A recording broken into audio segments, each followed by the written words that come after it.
So, the Red Dead Redemption PC release is out. Not too much news today. Red Dead Redemption.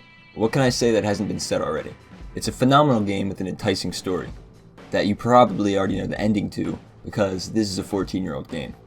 But for a 14-year-old game, it's still looking pretty good. You see some low-res textures around the game, but since this is a straight port and not a remaster, it's expected.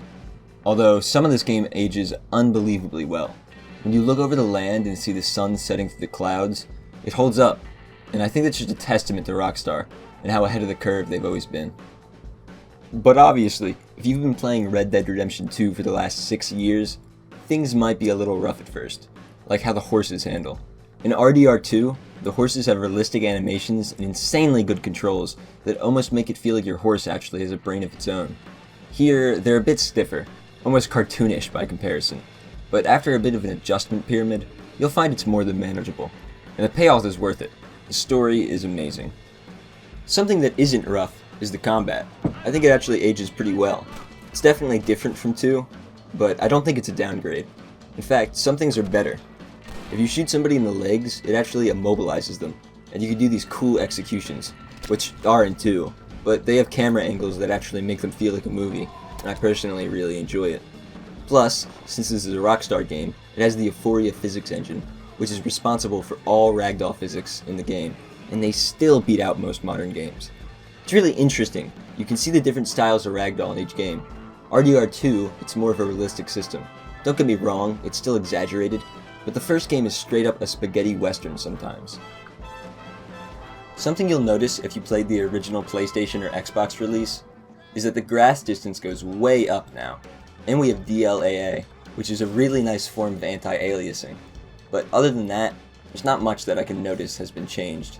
Maybe better reflections in characters' eyes? And having the game in a higher resolution is always good. That added on with the anti-aliasing alone makes this game look better. But at the same time, it makes the low textures and low poly models that are in the game stand out more. So, take that as you will. I haven't really played enough of it to notice, but it seems pretty bug-free for me. Maybe there's some game-breaking bug in the middle of a story mission that makes it so you can't complete the game, but it seems pretty stable to me. Haven't crashed yet. Performance also seems pretty good. I have a 2060 Super, and I'm getting 70 to 90 FPS. But again, this is a 14-year-old game, so it should run good. But if you do have issues with the game, it'll most likely be a CPU bottleneck, because the physics are still demanding to this day, and there's nothing that can really be done about it, until somebody puts out a patch that somehow does something about it. But you probably don't really care about the performance, and you probably already know how the game looks and feels. The real question, is it worth $50? Well, you do get the base game in Undead Nightmare, which could be considered its own game, since it has its own story, changes to the map, and music. But at the same time, this game is selling for $10 on eBay, so it's really your choice. Do you not care about frame rates or having slightly better visuals?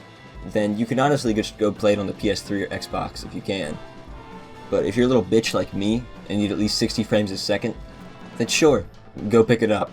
But you're gonna be dropping 50 bones. Now if you go excuse me, I got some outlaws to chase down and a sunset to ride into. Howdy, friend. How nice to see you. Hey, partner. Hi there. Hey, mister. Dear sir. Hello. How are you, friend? Let's talk about this, friend. Why, hello.